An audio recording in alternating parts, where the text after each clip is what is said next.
آدم وقتی یک مسئله باطل را به مردم میگوید، به کسی میگوید در امور فروع دین، کسی میآید از شما میپرسد نماز صبح، اذان، تشهد حکمش چیست، شما اشتباه میگویید، دانستید، بعدا متوجه شدید که اشتباه گفتید، واجب هست که او را اگر امکان دارد او را پیدا بکنید، حکم صحیح را به او گوش زد بکنید. این در احکام جزئیه فرعیه هست.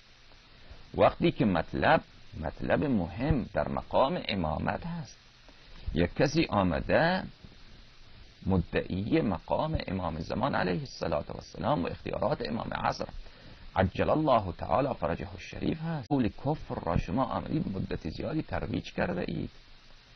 این جرم این پیش پروردگار عالم چه اندازه هست و خیانت شما به عوام شیعه چقدر هست، دیگر این حسابش را فقط خداوند متعال میداند.